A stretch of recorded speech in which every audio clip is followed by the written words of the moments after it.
انت بقى اللي بوسه؟ ايوه، وكلكم بتكرهوني ومع ذلك بتيجوا لحد عندي وتتحايلوا عليا عشان انقذكم. ايه ده بجد؟ انا بكلم اللي بوسه؟ اسمع يا دكتور، انا تاريخي اقدم من السماعه اللي في ودنك دي. تاريخ ايه اللي بتتكلمي عليه؟ انت مجرد ماده لزجه بتتحط في لا مؤاخذه. لا مؤاخذة، أنا اختراع الفراعنة يا جاهل. جدودي كانوا موجودين من 1700 سنة قبل الميلاد. المصريين القدماء والبابليين هم أول ناس فهموا إن الطريق الخلفي أسرع بكتير من زحمة المعدة. طب سيبك من التاريخ خالص، فهمينا علميا ليه انت اسرع وليه ابن الجالك اصلا. بص يا دكتور، الدواء اللي انت بتاخده عن طريق الفم ده عامل زي اللي رايح مشوار في وسط البلد وقت الذروة، ولازم ينزل المعدة علشان يتهضم وبعدين يروح على الكبد. الكبد بقى عامل زي كمين الشرب، بيقعد يكسر جزء كبير من الدواء قبل ما يوصل للدم. دي حاجة اسمها الفيرست باس ميتابوليزم.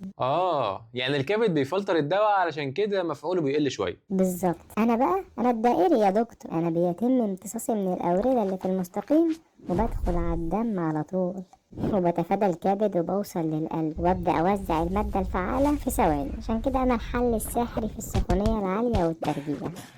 طب هو انت ازاي بتدوبي اصلا؟ مش المفروض انت ماده صلبه؟ ياه، ده سر المهنة. أنا معمولة من زبدة الكاكاو أو الجليسرين، مواد بتدوب بالظبط عند درجة حرارة جسمك اللي هي 37 درجة. يعني بمجرد ما أدخل المنطقة الدافية أختفي وبيبدأ شغلي. تصدقي اقنعتيني، يعني انت المفروض مش مجرد عقاب للاطفال ولا للكبار.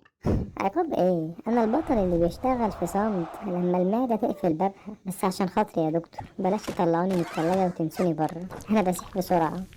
ولو انت استفدت من الفيديو ابعته لصاحبك اللي بيخاف الحقن وقول له الحل في الدائري، وما تنساش تعمل فولو علشان تعرف اكتر عن صحتك.